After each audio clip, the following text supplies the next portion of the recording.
자, 두 시간에 걸쳐서 하나님 어떤 분이신가 했고요. 이제 두 시간에 걸쳐서 예수 그리스도는 누구신가를 해야 되는데, 이 또한 방대한 분량의 또 양이기 때문에 우리가 또 일단 이런 것이 있구나 들을 때 마음속에 딱딱딱 담아두고, 또 머릿속에는 이런 자료들이 있었지, 우리 카페에 들어가면 다시 찾아볼 수 있을 거야. 그래서 먼 훗날이라도 이렇게 좀 도움이 되면 좋겠습니다. 자, 먼저 말씀은 너희가 성경에서 영생을 얻는 줄 생각하고 성경을 상고하거니와 이 성경이 곧 내게 대하여 증거하는 것이로다. 그래서 예수님이 직접 하신 말씀이잖아요.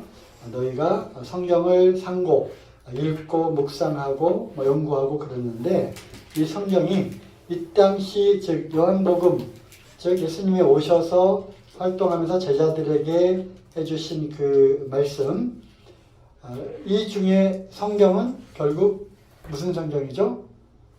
구약 성경이잖아. 그때는 신약 성경이 만들어지지 않았을 때니까, 더군다나 쓰여지지도 않았을 때니까, 그래서 구약 성경을 통해서도 예수 그리스도에 대해서 증거하고 또 알 수 있는 부분이 있다. 하지만 이런 것들은 이제 감추어진 비밀이었기 때문에 보아도 저들이 깨닫지 못했다라고 하는 이사야 말씀이 그대로 또 응하게 되는데, 유대인들이 눈에는 또 이것이 가리워져 가지고 예수님을 알아보지를 못했어요. 알아봤더라면 그렇게 대우하지 않았겠죠? 십자가 못 박지를 않았겠죠?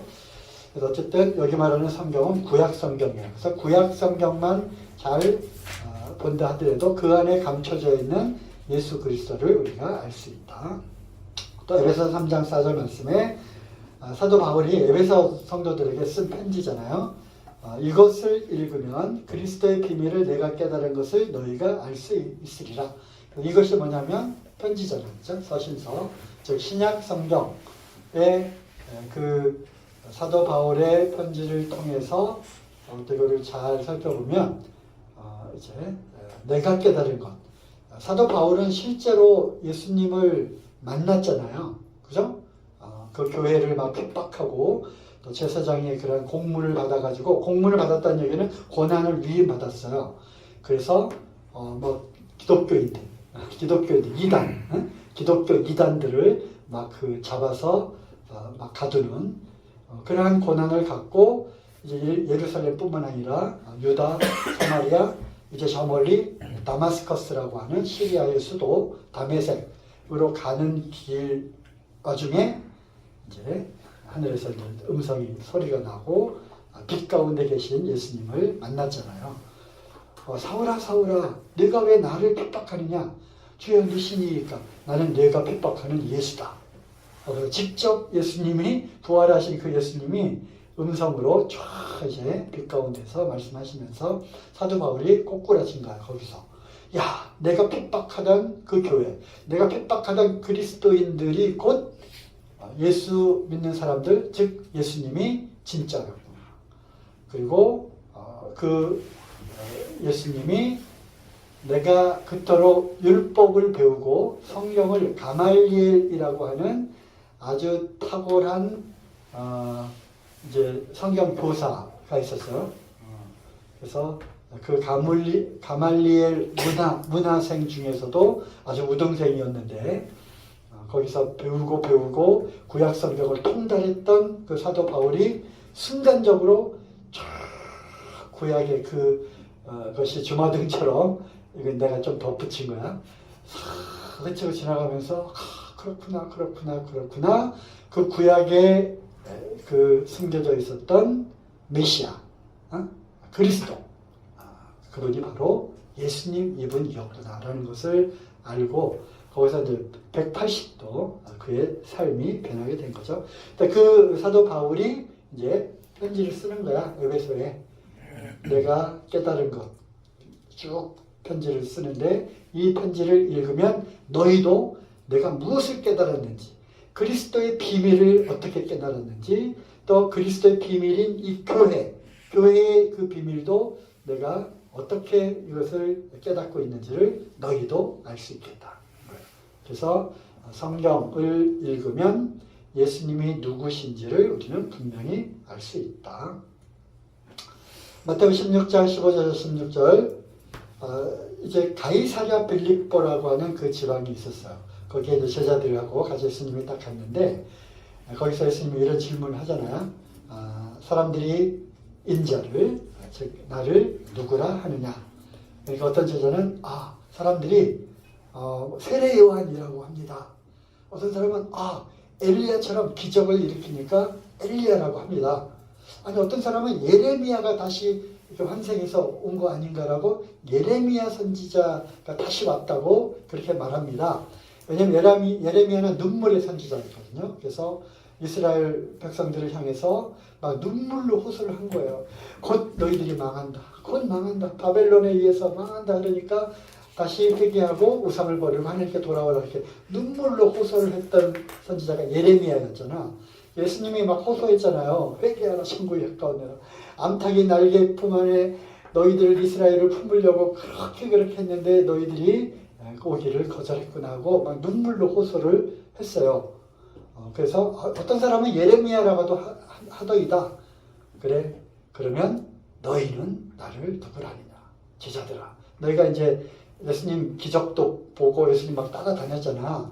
그 예수님에다 비유로 또 여러 가지 얘기도 하시고 그래서 이상하다 어떤 거는 알아듣지 못한 얘기도 하시고 하는데 어쨌든 기적을 보고 뭐 이렇게 막 놀랬잖아요. 그러는 너희는 나를 누구라 하느냐 했더니 베드로가 또 탁 나서가지고 이 얘기를 한 거죠. 주는 그리스도시요 살아계신 하나님의 아들입니다. 한번 찾아보자고. 자, 마태복음 16장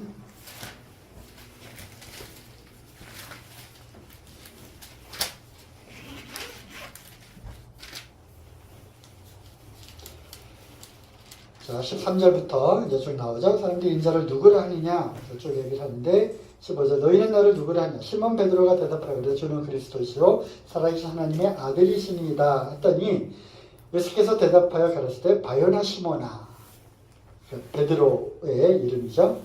네가 복이 있도다. 이것을 너에게 알게 한 분은 혈육이 아니다. 그러니까 그 일가 친척들 중에 또는 배워가지고 네가 이것을 말한 것이 아니라 하늘에 계신 내 아버지십니다. 그래서 이것을 깨닫게 한 분은 하늘에 계신 아버지께서 너에게 이러한 깨달음을 주셨다. 자, 여기서 이제 주는 그리스도시요.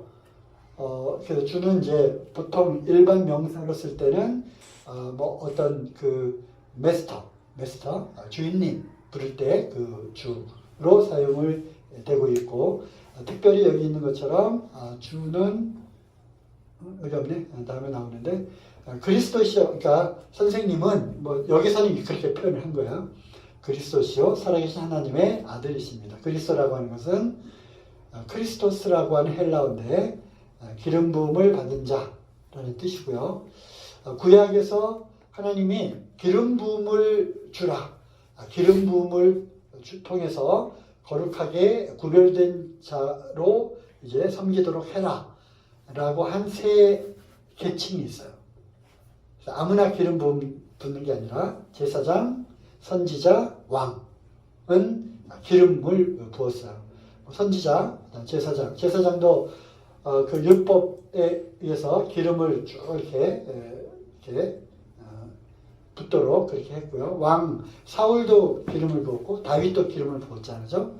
그래서 그렇게 세움을 기름을 부었는데 이것은 다 예표였어요. 선지자도 제사장도 왕도 결국 생각해 보면은 하나님과 사람 사이에 연결해주는 중보자의 역할을 하는 그러한 직책이었어요. 선지자, 그죠? 하나님의 말씀을 받아서 예언하는 그런 선지자. 제사장은 뭐죠? 죄인들의 이 죄물을 하나님께 드려서 하나님이 연락하시고 또 제사장을 통해서만 그리고 제사장이 드려지는 제물을 통해서만 하나님을 만날 수 있는 그런 방법이었잖아. 그래서 제사장도 중보자였고요. 왕도 하나님의 그 택함을 받아서 백성들을 다스리는 그러한 그 사람들이 왕이잖아. 그래서 이 세 직책에 하나님의 선택을 받은 사람들에게 기름을 부었는데 이것은 다 예표였어요. 누구에 대한 예표야? 예수 그리스도. 예수님은 선지자 중에 선지자였고 또 대제사장으로 오셨잖아. 그 아론 계열을 따라서 온 것이 아니라 아론이 아니라 멜기세덱의 반차를 따라 온 거다. 멜기세덱에 대해서는 히브리서에 나와 있잖아. 너희들이 멜기세덱을 아무리 얘기해줘도 머리가 둔해가지고 잘 알아듣지 못하는구나 하면서 그런 시작도 없고 끝도 없고 족보도 없고 하는. 그래서 멜기세덱은 바로 예수님에 대한 예표, 즉 제사장에 대한 예표였죠. 그리고 왕은 왕 중에 왕 예수 그리스도죠. 그래서 이 모든 것들 역시 예수님에 대한 예표였는데 어쨌든 주님은 당신은 그리스도이십니다. 하나님의 선택을 받은 기름 부음 받은 자, 중보자이시고요. 그리고 메시아라고 하는 메시아라고 하는 그 어플을 찾아보면 신약성경에 메시아가 두 군데 나와요. 예수님이 제자들을 부르는 장면에서 이제 갈릴리 바닷가에서 제자를 한 명 불렀어요. 그랬더니 예수님을 보고서 이제 놀래가지고 다시 동네로 들어가서 이리 와 내가 메시아를 만났다 라고 너희들도 같이 그를 따라가자 이렇게 이제 초대를 하는데 메시아 가로 열고 이를 번역하면 그리스도 이렇게 되어 있어요. 그래서 그리스도라고 하는 것은 메시아, 구원자, 하나님과 사람 사이의 중보자 이런 뜻이 있습니다. 하나님의 아들이라고 하는 뜻은 하나님의 아들. 누가복음 찾아보죠. 1장 35절.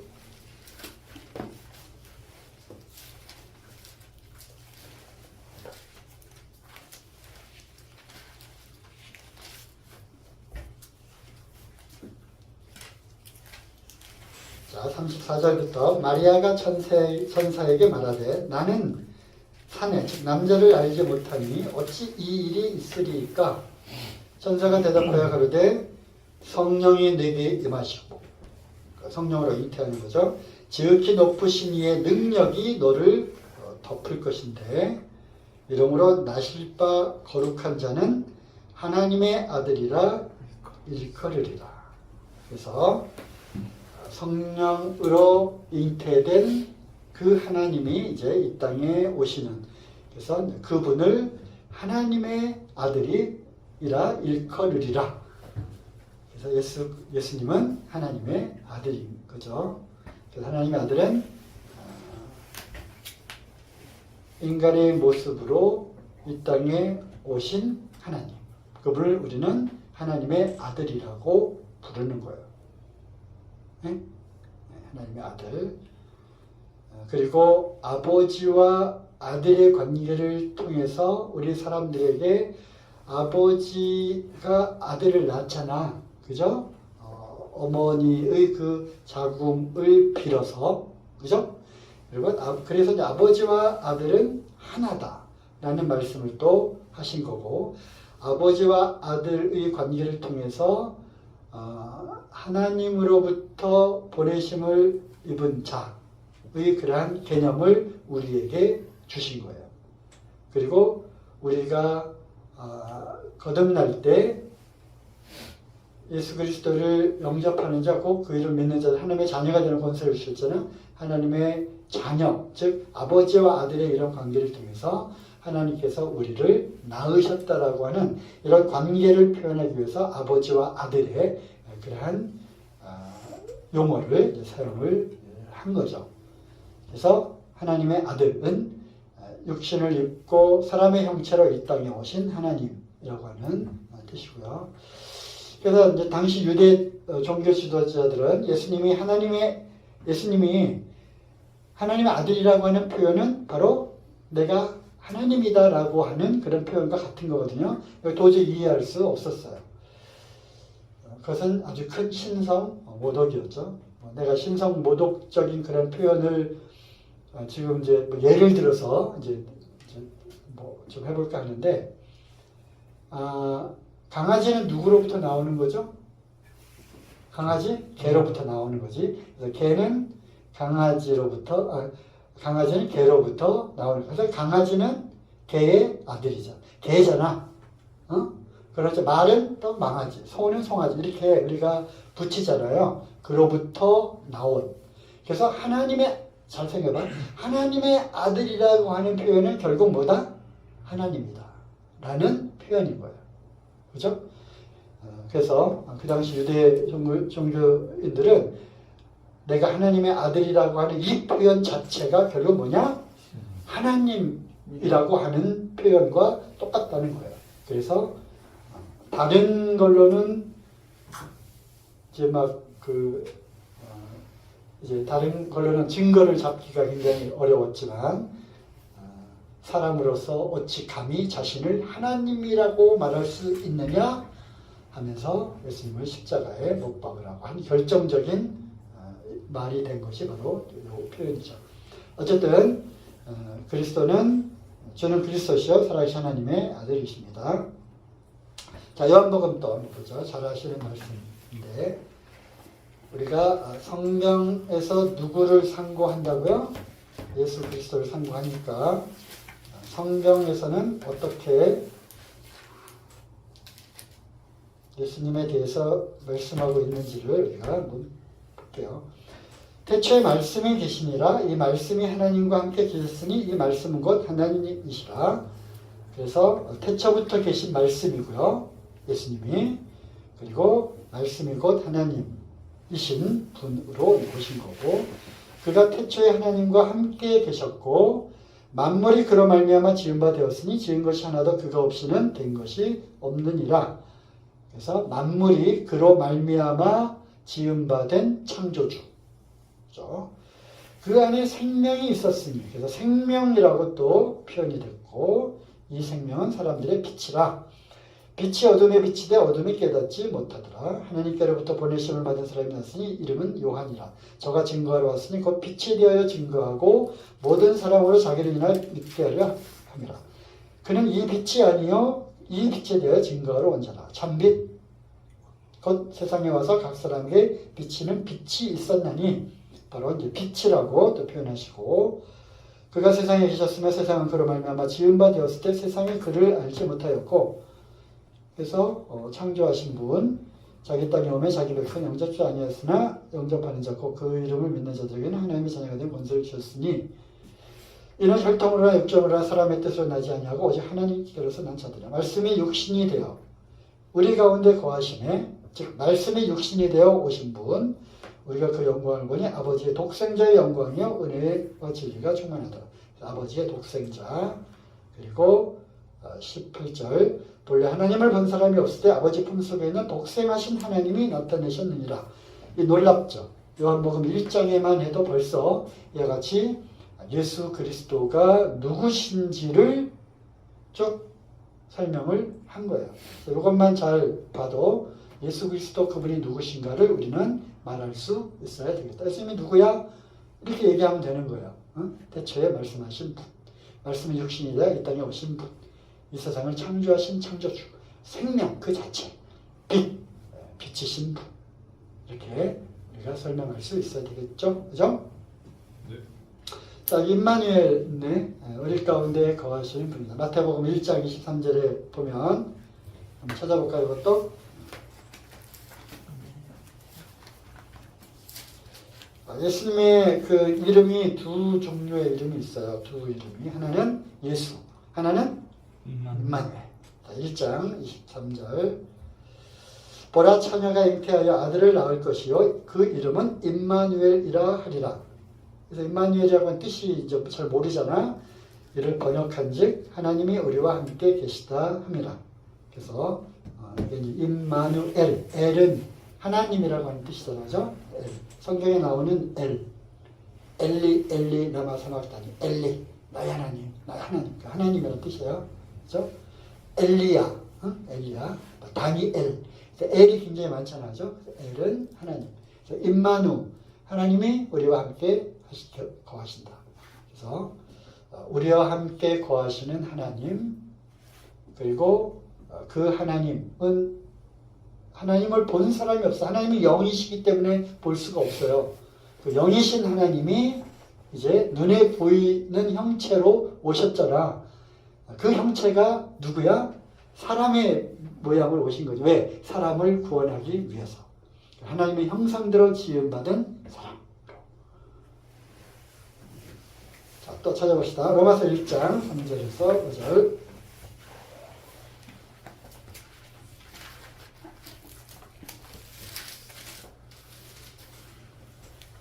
짧은 시간에 많은 것들을 하려다 보니까 말이 막 빨라지고 보라보라보라 갑니다.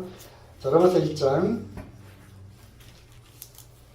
3절부터 이 아들로 말하면, 그러니까 처음에 그렇게 시작하는 거예요. 사도 바울이 로마의 교회에 보내는 그 편지에 이제 나는 처음부터 보죠. 나는 사도로 부르심을 받고 하나님의 복음을 위해서 택함을 입은 종이자 사도다. 복음이 뭐냐면 하나님의 선지자들로 말미암아 그의 아들에 관하여 성경에 미리 약속하신 것인데, 로마서는 특별히 이 복음에 대해서 쭉 설명하는 거잖아. 그래서 처음에 복음이 무엇인지를 얘기를 하는 거야. 이 복음은 옛날에 그 구약의 선지자들로부터 쭉 이야기를 해온 바로 그 사실이 바로 약속하신, 성경에 약속하신 것인데, 선지자들을 통해서 약속한 것이 드디어 오신 아들로 오셨다 하는 거예요. 근데 이 아들로 말하면 이제 소개를 합니다.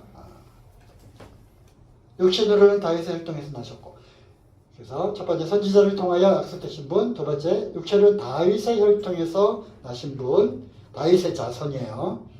그 다음에 영적으로는, 성결의 영으로는 죽은 자들 가운데서 부활하여 능력으로 하나님의 아들로 인정되셨으니 곧 우리 주 예수 그리스도시라. 그래서 부활하신 분, 하나님의 아들로 권능 있게 선포되신 분, 이 아들, 이것이 바로 복음이라는 거예요. 복음이 뭐라고? 예수님 믿고 구원받는 것 정확하게 지금 디파인 하고 있잖아. 정의하고 있어. 2절에 복음은 아들에 관한 것. 그 주어와 수로 부만 딱 떼서 얘기해봐. 복음은 예수의 하나님이 하는 것이 많아요. 선지자들로 말미암아 아들에 관하여 성경에 미리 약속된 것이다. 그리고 아들을 이제, 아들이 그럼 누구냐? 이분이 바로 예수 그리스도. 육체로는 다윗의 혈통으로 오셨고, 그 다음에 성결의 영으로는 부활하셨고, 그 다음에 하나님의 아들로 선포되신 바로 그분이다. 그러면서 이제 복음을 쭉 풀어나가는 그런 첫 번째 서문에 해당되는 부분이죠. 자, 히브리서도 또 이 앞부분에 항상 이러한 형태의 패턴으로 서신서들이 기록이 돼요. 나는 택함을 받은 하나님의 종이다. 예수 그리스도의 사도다. 그리고 예수 그리스도가 누구냐 또는 복음이 무엇이냐로 시작을 쭉 하고, 그 다음에 결론은 뭐야? 이분을 통해서 우리가 죄사함 구속을 받았다. 이 은혜가 얼마나 크고 감사하냐? 그러므로 어떻게 해야 된다? 우리가 그 복음에 합당한 삶을 살아야 한다. 이런 형태로 서신서들이 주로 구성이 되었죠. 히브리서도 마찬가지. 히브리서는 더 급해. 빨리 급하게 어떤 이야기를 하고 싶은 그런 형태로 서신이 시작이 돼요. 그렇죠? 이렇게 시작합니다. 옛적의 선지자들로 여러 부분과 여러 모양으로 우리 조상들에게 말씀하신 하나님이 이 모든 날 마지막에 아들로 우리에게 말씀하셨으니 이 아들이 누구냐? 만유의 후사다. 그리고 저로 말미암아 모든 세계를 지었다. 결국 누구다? 창조주이시다. 그는 영어 성경에 보면 후로 받아야 돼. 관계대명사 후. 그분은 하나님의 영광의 광채시고 본체의 형상이시다. 뿐만 아니라 그의 능력의 말씀으로 만물을 붙드시며 그 창조주이실 뿐만 아니라 지금도 여전히 우주 만물을 말씀으로 붙들고 계시는 분이시다. 그리고 또 뭘 했어요? 죄를 정결케 하는 일을 하셨고, 그죠? 지금은 어디 계셔? 높은 곳에 계신 위엄의 우편에 앉으셨느니라. 바로 그분, 그 예수 그리스도 하나님의 아들을 막 첫머리부터 촥촥촥촥 소개를 하는 거야. 그러면서 히브리서가 시작이 되는데 너희들이 천사를 알지 않느냐? 천사보다 훨씬 뛰어난 분이고 너희가 이 율법을 알지 않느냐? 율법보다 훨씬 더 뛰어난 은혜 가운데 은혜의 주인이시고 그 다음에 너희가 모세를 알지 않느냐? 모세는 하나님의 집에서 종으로 충성을 다했지만 이 예수 그리스도는 하나님의 아들로 집에서 충성을 다한 아들이다. 그러면서 비교하면서 이제 하는 거예요. 너희가 여호수아를 통해서 가나안 땅에 들어갔을 때 안식을 주지 않았느냐? 하지만 그때 참다운 안식을 다 얻었느냐? 그렇지 않다. 참 안식은 누구로부터 오는 거냐? 예수 그리스도를 통해서 오는 거다. 너희가 성막에서 성전에서 양과 염소의 피로 제사를 드렸는데 이 또한 굉장히 그 귀중한 것인데 이것은 장차 올 모형이고 그림자다. 실제가 오셨다. 그게 누구냐? 예수 그리스도. 자기의 피를 갖고 직접 오신 대제사장이다. 아까도 얘기했듯이 아론의 반차를 통해서 이렇게 제사를 드렸지만 멜기세덱의 반차를 통해서 오신 바로 진짜 참 대제사장이다. 히브리서가 이렇게 비교가 되면서 예수 그리스도가 영어로 말하면 베스트, 굿, 베터, 베스트 이렇게 있잖아. 비교급, 최상급. 그래서 비교급 이상 그 최상급의 그런 분으로 소개를 하고 있습니다. 여기 다 있네. 히브리서를 보면 이렇게 되어 있어요. 자, 그래서 예수 그리스도는 하나님이시다. 자, 킹제임스 흥정역으로 이렇게 있어요. 조상들도 로마서 9장 5절에 조상들도 그들의 것이요 육체에 관한 한 그리스도께서도 그들에게서 나셨으니 그분은 모든 것 위에 계시며 영원토록 찬송받으실 누구시다? 하나님이시다. 아멘. 이렇게 흥정역 킹제임스 성경에 번역이 되어 있고요. 요한일서 5장 20절도 흥정역으로 읽으면 또 하나님의 아들이 오셔서 우리에게 깨달음을 주사 우리가 진실한 분을 알게 하셨음을 우리가 알며 또 우리가 진실하신 분 곧 그분의 아들 예수 그리스도 안에 있음을 아노니 이분은 참 하나님이시요 영원한 생명이십니다. 그래서 우리가 지난 시간에 배웠잖아. 하나님은 누구신가? 하나님은 어떤 분이신가? 하나님 속성에 대해서 쭉 배웠는데 바로 예수 그리스도는 바로 참 하나님이시다. 그래서 하나님의 그 모든 속성을 갖고 계시겠죠? 그죠? 하나님의 모든 속성을 동일하게 갖고 계시는 거예요. 그는 근본 하나님의 본체시나 하나님과 동등됨을 취할 것을 여기지 아니하시고 종의 형체를 가져 사람의 형상으로 오신 거잖아요. 그죠? 그래서 예수 그리스도는 하나님의 모든 신성이 그 안에 충만하고 그뿐만 아니라 완전한 사람이었어요. 이것을 우리가 신성과 인성이라고 그러죠. 100% 완벽한 하나님의 신성 그리고 100% 완벽한 사람의 인성을 갖고 계신 분이시다. 오늘도 말씀 시간에 했잖아. 그럼에도 불구하고 우리와 똑같은 형상으로 이 땅에 살았음에도 불구하고 동일하게 시험을 받았음에도 불구하고 죄는 없으십니다. 죄는 없으시나. 저는 죄를 범치도 아니하시고 그래서 그분은 완벽한 인간으로서의 삶을 또한 사셨고 그러므로 하나님이 사람들에게 요구한 그 율법을 다 완성을 하신 유일한 분이에요. 그죠? 그다음에 이사야서 9장 6절 이사야 구약입니다. 구약 이사야는 이사야는 이제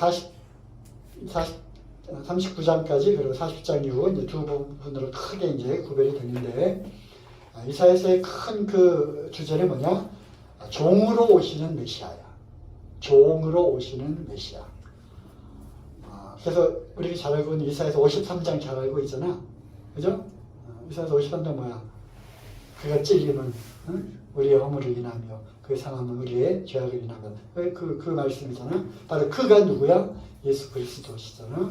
그래서 이사야서는 중간중간에 장차 오실 메시아를 이제 쓰고 있는데 바로 그 메시아의 오시는 그 모습이 왕권을 가지고 왕으로서 짜잔하고 왕궁에서 태어나시는 형태로 오시는 것이 아니라 뭘로 온다고?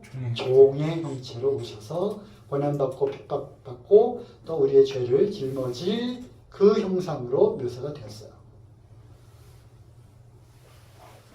그러니까 그 마태복음에 보면은 동방의 박사들이 별을 따라 쭉 와가지고 왕궁에 왔잖아. 그 헤롯 왕이 물어보잖아. 그 이제 동방 박사들이 우리가 왕의 별을 보고 따라왔는데 여기서 왕이 혹시 태어났습니까? 그러니까 이제 그 무슨 소리야? 우리 가문을 통해서 왕이 이렇게 일어나야 돼. 무슨 왕이 또 있어? 그래서 이제 불사 그래서 그들이 슬그슬 이제 빠져나와가지고 결국 베들레헴에서 이제 예수님을 봤잖아요. 그죠? 그렇지. 그래요. 무슨 얘기를 하다 거기까지 갔지? 어쨌든 나 일단 더 생각나고. 그래서 왕으로서 오신 것이 아니라 종으로서 오셨고요. 하지만 아까 말씀 읽은 대로 이제 그 고난의 그 십자가를 통해서 즉 죽음을 통해서 하나님이 예수님이 완전한 순종을 하시고 그리고 무엇을 얻었죠? 부활하심으로 영광을 얻으신 거야. 그 다음에 이제 두 번째 올 때는 뭘로 오시는 거야? 만왕의 왕, 만주의 주로 오시는 거지. 그래서 구약은 이 메시아에 대해서 쭉 선지자들을 통해서 쭉 예언을 한 거잖아. 그런데 이 선지자가 어떤 선지자는 초림하시는 즉 종의 모습으로 오실 고난의 메시아로서 어떤 선지자는 재림하시는 왕으로서 오실 만왕의 왕 만주의 주님으로 오실 메시아를 또 썼어요. 또 어떤 선지자는 이 두 개가 동시에 오버랩돼 가지고 한 문장 안에 초림하시는 그분과 재림하시는 영광의 왕을 동시에 묘사한 그 말씀도 있는 거야. 그러니까 오늘날 우리에게 있어서는 이것이 성령의 그 계시를 통해서 또 이렇게 많이 해석이 되고 풀어졌잖아요. 그래서 이거는 초림하실 때 그 예수님의 모습으로 선지자들이 쓴 거구나. 이거는 아직 이루어지진 않았지만 장차 오실 만왕의 왕으로서의 예수 그리스도를 묘사하고 있는 거구나. 또 심판주로서 오실 그분을 묘사하는 거라. 라는 것을 우리는 이제 어느 정도 깨닫잖아요. 그래서 유대인들은 그 눈이 감겨 있었던 거야. 그 귀가 멀어 있었던 거고. 그래서 메시아 이꼬르 뭐야? 모세와 같은 그러한 민족 지도자, 다윗과 같은 왕. 그래서 로마의 그러한 노예, 로마의 그 학점으로부터 이스라엘을 구원할 그런 구원자. 마치 모세가 옛날에 자기가 왕궁에 있었을 때 왕족으로 자라났잖아. 왕자로, 이집트 왕자로. 그래서 그 이스라엘을 구출하려고 그 누구야? 애굽 그 군사를 쳐주겠잖아. 그러니까 어떤 큰 권력과 힘을 갖고 그 인도할 구원할 그러한 메시아로서만 기대를 했는데 그게 아니잖아. 나사렛이라고 하는 동네는 갈릴리 지방이었는데 갈릴리는 굉장히 시골이었어요. 오늘날로 예를 들면 강원도 영월 그쪽에서 그 개천에서 용 나는 그런 형태인 거야. 거기에서 무슨 좋은 그러한 좋은 가문이 아닌 그런 데서 어떻게 날 수 있겠느냐? 그리고 이제 그리고 그런 청년이 예수님 30살이랬잖아. 30. 몇 살이야? 35 벌써? 그러니까 이제 이런 청년이 예수님 결혼도 안 하셨잖아요. 그지? 몇 살이야? 30이지. 내가 하나님의 아들이다. 그리스도다. 회개하라 천국의 건이다 하면서 막 그러면서 이제 어쨌든 뭐 기적도 베풀고 하니까 아닌데요. 뿐만 아니라 참남되더라. 그래서 네가 감히 이런 모습으로 이렇게 희쭈그리한 모습으로 앉아 있으면서 하나님의 아들이라고 하면서 이제 십자가에 못 박으라고 한 거죠. 그런데 어쨌든 얘기가 길어졌는데 이사야서에 보면은 이제 아주 주옥 같은 이런 예언의 말씀이 기록되어 있었던 거죠. 한 아기가 우리에게 낳고 한 아들을 우리에게 주신 바 되었는데 그 어깨에는 정사를 메었고 그 이름은 원더풀이다. 우리 개역 한글에는 기묘자라고 번역이 되어 있지만 킹제임스 성경에는 놀라우신 이 이렇게 번역하면 되겠고요. 그 다음에 모사, 카운셀러다, 조언자다. 그리고 마이티 갓이다, 전능하신 하나님이다. 영존하신 아버지다, 에버라스팅 파더. 또 평강의 왕이다. 이렇게 칭함을 일컬을 아들이 나올 것이다. 이미 이사야를 통해서 이렇게 예언을 해 놓으신 거죠. 그렇죠? 그래서 예수님은 누구신가 우리가 배우고 있잖아.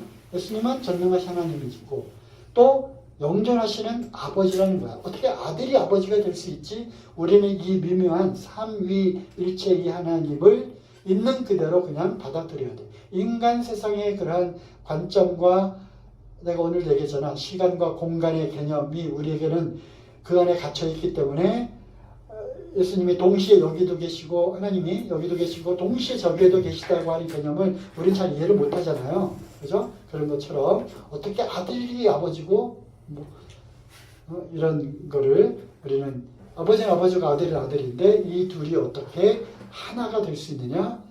우리는 그렇게 믿음으로 그렇게 받아들여야 되는 것이고 이것을 어떤 과학적으로 논리적으로 또 눈에 보이는 형상적으로 이것을 이렇게 설명할 수 있는 그러한 거는 아니다라는 거죠. 또 디모데후서 3장 16절에 예수님께서 하나님께서 육체 안에 나타나시고 이렇게 이제 묘사가 되어 있는 이 부분을 통해서 분명하잖아요. 하나님이 육체 안에 계셨다.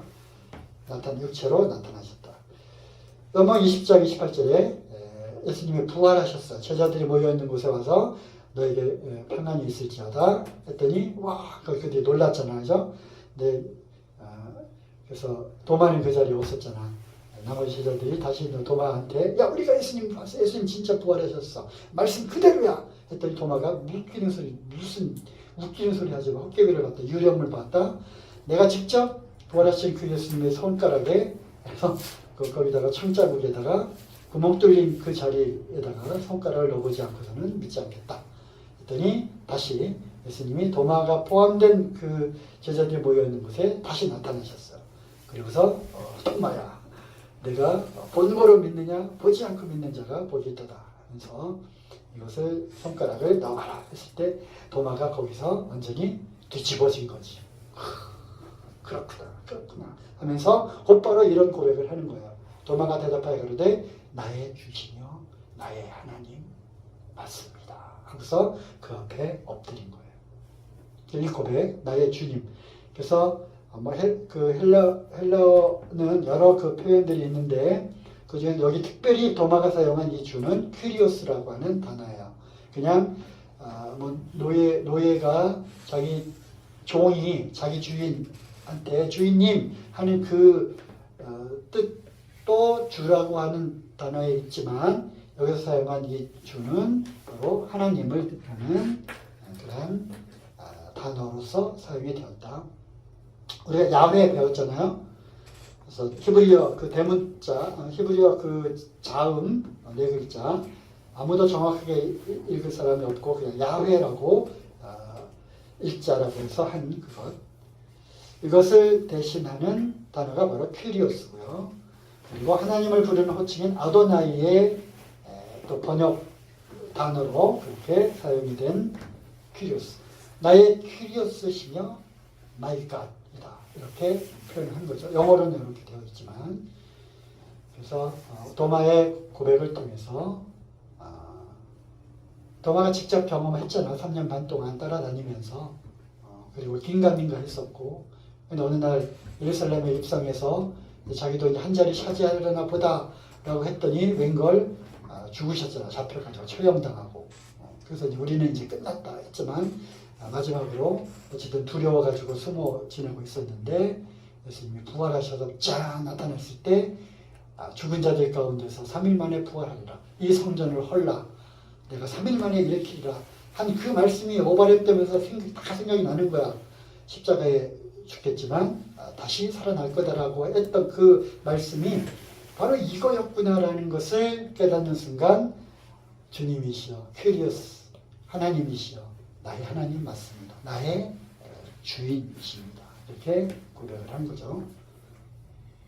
자, 요약하면 예수님은 예수 그리스도는 누구신가? 제가 이제 한번 써봤어요. 창조주 하나님 만유의 통치자께서 인간의 형상으로 이 땅에 오셔서 회개와 믿음 그리고 하나님 나라를 선포하신 후에 세상 죄를 다 짊어지시고 속죄 제물이 되셔서 보라 세상 죄를 지고 하나님 어린 양이로다 이거죠. 저주의 십자가 형틀에서 심판받아 죽으시고 갈라디아서 3장 13절 말씀은 나무에 달린 자마다 저주 아래 있는 자다 이 말씀이거든요. 그래서 저주를 받으시고 사흘 만에 부활하셔서 사람들에게 보이시고 그래서 많은 사람들에게 보이셨다. 게바 즉 베드로뿐만 아니라 나에게까지도 보여주셨다. 많은 그런 증인들이 있다고 하는 거고요. 하늘에 오르사 영광의 보좌 우편에 앉으셔서 우리를 위해 중보하시고 대제사장 히브리서에 보면은 이거 많이 나온다고 했죠. 그 다음에 다시 심판주로서 통치자로서 이 땅에 다시 돌아오실 것이다. 그거는 어떤 이제 역할로 오시는 거야? 여기는 제물로 어린 양 속죄 제물로 오셨잖아. 그리고 그 제물이 되셨어 실제로. 그리고 그 다음 역할은 뭐야? 대제사장의 역할로 자기 피를 갖고 지성소 안으로 들어갔잖아요. 성막에서. 그것처럼 자기 피를 갖고 직접 대제사장으로서 하나님께 드리시고 지금 거기에 앉아 계시잖아. 그지? 누구를 위하여? 우리를 위하여 중보하고 계시고 그 다음에 다시 이 땅에 오실 때는 어떤 역할로 오는 거야?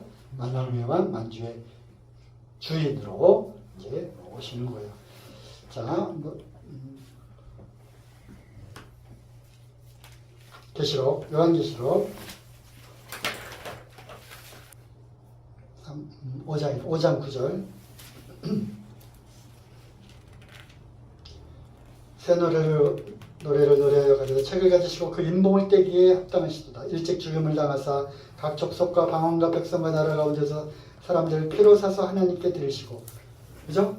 하나님께 드리셨다 그랬잖아. 대제사장으로서 피, 즉 자기가 당신이 속죄 제물이자 그 피를 갖고 하나님 앞에 지성소로 올라가는 그러한 것처럼 대제사장이 1년에 1차 자기 흠없는 어린 양의 피를 갖고 백성들 위해서 대속제물로 드렸잖아. 대속제일 날 그것처럼 피를 사서 하나님께 드리시고 하늘보좌 우편에 지금 앉아 계시잖아. 자, 히브리서 갑시다. 히브리서 7장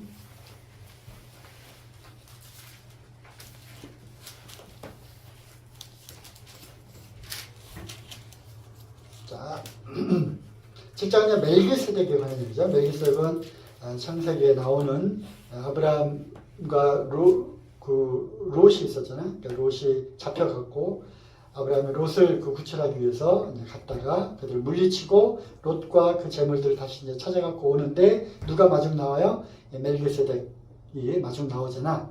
그래서 멜기세덱은 살렘 왕이여 지극히 높은 하나님의 제사장이라 여러 임금을 쳐서 죽이고 돌아오는 아브라함을 만나 복을 빈자라. 아브라함이 일체 10분의 1을 그에게 나눠주자. 여기서 이제 11조 개념이 나온 거고요.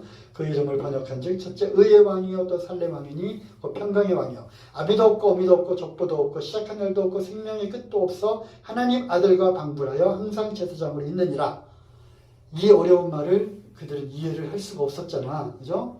근데 우리는 이해를 하는 거죠. 하나님이 예수 그리스도 하나님의 아들이자 대제사장으로서 멜기세덱을 통해서 그러한 예표를 보여주신 거죠. 그래서 율법을 통해서 제사장 또 대제사장 그런 직분을 쭉 주셨는데 이거는 모형과 그림자로서 아론의 그 반차를 통해서 아론의 혈통을 통해서 대제사장 이렇게 나왔지만 예수 그리스도는 이 아론의 계보에서의 대제사장이 아니라 멜기세덱과 같은 그러한 대제사장이시다 하는 거죠. 다음에 쭉 넘겨가면 26절 7장 26절 25절부터 읽을까요? 그러므로 자기를 힘입어 하나님께 나아가는 자들을 온전히 구원하실 수 있으니 이는 그가 항상 살아서 저희를 위하여 간구하시느니라. 이러한 대제사장은 우리에게 합당하다. 그러니까 지금 대제사장으로 계시다고 했잖아.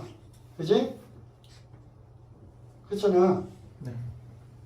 이는 25절 봐봐. 그가 항상 살아서 저희를 위하여 간구하시느니라.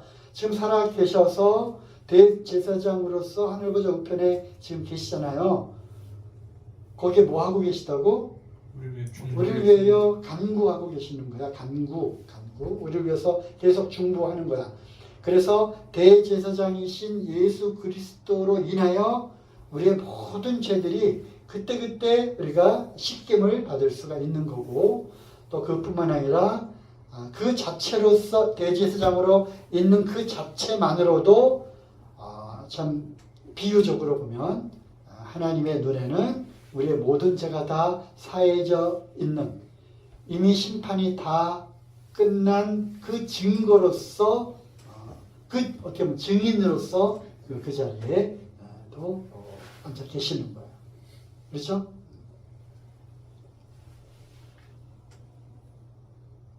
자, 8장 1절 이제 하는 말에 중요한 것은 이러한 대제사장이 우리에게 있는 것이다. 그가 하늘에서 위엄의 보좌 우편에 앉으셨으니 분명히 성경은 이렇게 분명해요. 하늘 보좌 우편 이렇게 오른쪽 의자가 이렇게 세 개가 있어가지고 왼쪽 의자 오른쪽 의자 개념이 아니라고 했잖아.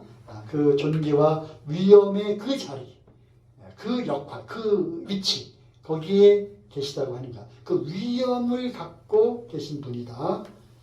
그게 보좌 우편이라고 하는 그런 개념이고요. 이 제사장이 우리에게 있다. 거고 또 쭉 넘겨서 9장은 이제 성막과 실제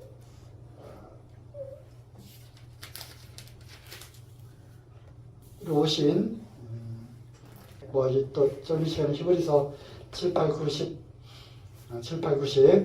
대제사장에 관한 그런 말씀인데 뭐 다 할 수는 없고요. 어쨌든 지금도 우리가 때를 따라 돕는 은혜를 얻기 위하여 담대히 예수 그리스도께로 나아가자.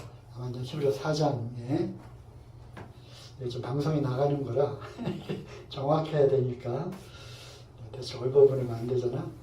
자, 히브리서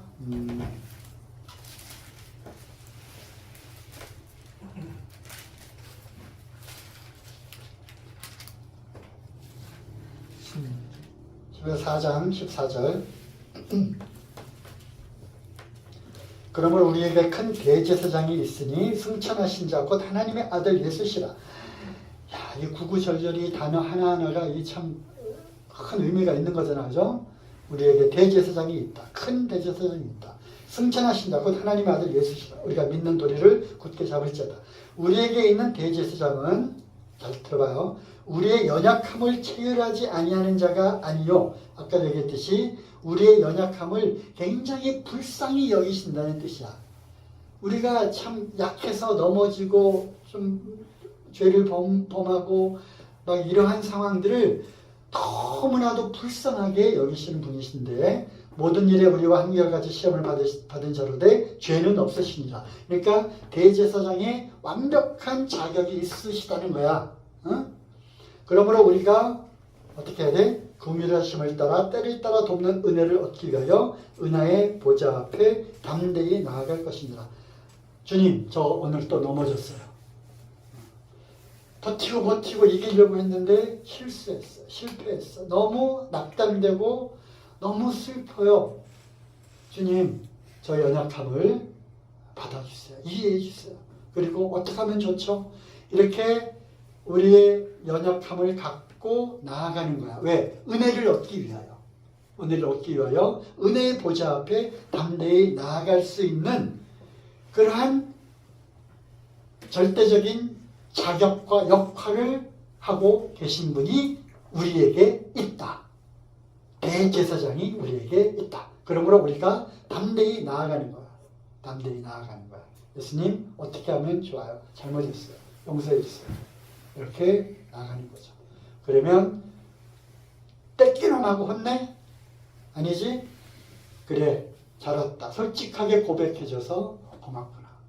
하고서 우리의 그 연약함을 체휼하지 않는 분이 아니다. 우리의 연약함을 불쌍히 여기셔가지고 이제 우리를 다시 받아주시고 용서하시고 또 우리를 받아주시는 거죠. 그죠? 그래서 우리가 예수님께 나아가는 겁니다. 질문. 그래서 이분의 이름은 예수 그리스도. 네, 주 예수 그리스도다. 풀네임이야. 주 예수 그리스도. 주는 여기는 아도나이, 퀴리어스라고 한 거, 하나님. 예수는 뭐죠? 인간으로 온 그 사람의 이름, 사람의 아들로의 이름. 예수라 하라. 그러니까 크면서는 예수야 이렇게 불렀을 거라고, 그죠? 그 인간의 이름 예수, 아들을 낳으린 이름 예수하라. 저는 그가 많은 백성을 저희 죄에서 구원할 자이시며 구원자라고 하는 뜻을 갖고 있는 이름. 그리스도, 아까 뭐라 그랬죠? 기름 부음을 받을 자, 메시아. 그래서 기름은 성령을 또 의미하잖아. 그죠? 성령의 인치, 기름 부음을 받다. 그래서 성부 하나님, 성자, 예수님, 성령. 이렇게 삼위의 그 하나님이 또 이 안에 숨겨져 있는 것을 우리가 또 알게 되죠. 그러므로 어떻게 보면 풀네임, 주 예수 그리스도. 또는 예수 그리스도 우리의 주님. 이렇게 불리우는 거죠.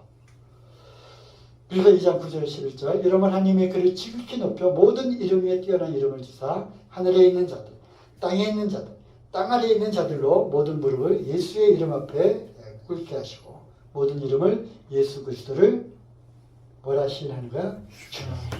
주여 하나님 나의 주님 라고 시인하여 하나님 아버지께 영광을 돌리게 하셨느니라. 그래서 다음 시간에 예수 그리스도의 이름과 예수 그리스도에 관해 나타내는 묘사 137가지 누가 이제 정리해 놓은 게 있는데 이거를 할까 또 다른 저걸 할까 지금 좀 고민 중에 있습니다만 이 보면은 참 놀랍다. 구약 성경에 그렇게 많은 부분에서 예수님에 대한 그 이름과 그 묘사가 이렇게 되어 있구나라는 것을 우리가 또 확인할 수 있고요.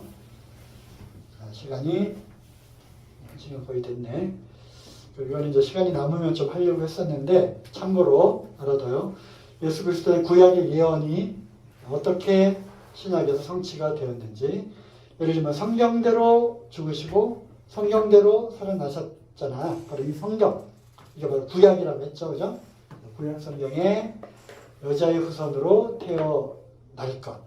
또 예언되어 있고 이렇게 성취가 됐고. 베들레헴에서 탄생할 거다. 이미 미가서라고 하는 그 선지서에 베들레헴 에브라다야 너는 지극히 작은 것 같지만 굉장히 크다. 영원부터 영원까지 있다. 그때 베들레헴에서 날 거다. 그 학자들도 알고 있었죠. 동정녀에서 태어날 처녀가 잉태의 아들을 낳을 거다. 이사야서에 예언되어 있고 또 우리가 아는 대로 복음서에 예수님이 마리아에게서 태어났죠. 그죠? 왜 마리아로부터 태어나서 사람이 어떻게 와 뿅 하고 나오는 게 아니잖아. 그래서 여자의 그 자궁을 빌어서 거기에서 이제 좀 잉태돼서 자라나고 정상적인 분만 과정을 통해서 사람의 모양으로 오신 거죠. 그분 앞에 사자 외치는 자의 소리여 여호와의 길을 예비하라. 바로 누구에 대한 예언이었어요? 침례 요한에 대한 얘기였죠. 낙의 새끼를 타고 예루살렘에 입성할 것도 스가랴서에 이미 그는 겸손한 분이고 낙의 새끼를 탈 거다. 그래서 낙의 새끼를 탔어요. 왜 하필이면 낙의 새끼를 굳이 가가지고 가서 낙의 새끼를 갖고 와라 주인한테 얘기하라. 주께서 쓰시겠다 하라. 이 말을 전했잖아. 그랬더니 순순히 풀어줬잖아. 그죠? 왜 하필이면 낙의 새끼야? 이 성경 말씀을 응하게 하려고 이 예언을 성취하기 위해서 그렇게 하신 거죠. 그래서 예언을 무시해서는 안 되는 거예요. 그분에 대한 배척, 이사야서 53장에 이제 배척받을 것을 또 예언했고 그대로 또 이루어졌고요. 그 다음에 팔렸고 은 30에 팔릴 거다. 정확하게 가룟 유다가 얼마에 팔았어요? 은 30냥에 팔았잖아. 이런 것들이 참 놀랍게도 성경이 일치하고 예언대로 성경대로 말씀대로 약속대로 이루어지는 거죠. 채찍질 당할 것까지도 정확하게 묘사가 되어 있어요. 고난받을 왕, 즉 종으로 오실 메시아 이사야서 50장에 예언이 됐죠. 그래서 마태복음과 요한복음에 그대로 이제 다 성취가 되었고요. 다른 사람들이 죄를 위해 고난당하고 이사야서에 우리가 잘 아는 말씀이잖아요. 53장 말씀이 베드로전서 2장 24절에 또 그대로 성취가 되었다는 것을 베드로가 얘기를 한 거고 옆구리에 창으로 찔리고 뼈가 꺾이지 않고 속옷을 또 제비 뽑을 것도 시편 말씀에 22편 특별히 시편 22편은 정말 메시아에 대한 예언의 시예요. 저 보면은 예언의 시야. 고난받을 메시아에 대한 예언의 시. 그래서 이렇게 된 것인데 병정들이 창으로 옆구리 찌르고 또 그 죽었나 안 죽었나 확인하려고 어떻게 해? 다리를 뿌딱 꺾어버리잖아. 뿌딱 비명소리를 내면 안 죽었구나. 그래서 이제 죽이는 거고 비명소리 안 지르면 어떻게 돼? 죽은 거잖아. 그죠? 그래서 또 속옷까지 속옷을 제비 뽑나이다. 속옷도 제비 뽑아서 나눠 가질 것까지도 시편의 예언이 되었고 그것을 그렇게 성취가 되었고 성경이 응하게 되었다는 표현까지 이렇게 되어 있어요. 원수를 위해 기도했고 예수님도 강도들과 함께 못 박혔고 부자의 무덤에 갇힐 것 이사야서 그 묘실이 부자와 함께 되었더라. 그래서 아리마대 요셉이라고 하는 부자가 이제 자기가 새로운 무덤을 사놨던 거에다가 거기에 장사가 되었고 예수님 부활하실 거 다 예언이 되어 있고 이제 남은 게 뭐죠? 재림, 그죠? 다시 오실 것도 성경의 구약에 분명히 예언되어 있죠. 그뿐만 아니라 예수님이 이번에는 직접 다시 오시겠다고 말씀하셨고 또 여러 선지자 제자들 사도들을 통해서 예수님이 다시 오실 것에 대한 경고와 심판에 대한 말씀이 있는 거죠. 이 말씀대로 어떻게 된다? 이루어진다. 하는 거예요. 이거는 마지막 부분은 그래서 우리가 성경을 읽고 또 성경을 통해서 예수 그리스도를 더 깊이 알고 또 성경의 말씀 단어 하나하나 그 말씀 하나하나가 얼마나 귀한지 또 의미 없는 그런 단어는 하나도 없다. 그래서 성경을 부지런히 읽고 그 말씀들을 우리가 믿고 또 내 것으로 하고 또 하나님과 예수 그리스도를 더욱더 깊이 알아가는 우리들이 되었으면 좋겠습니다.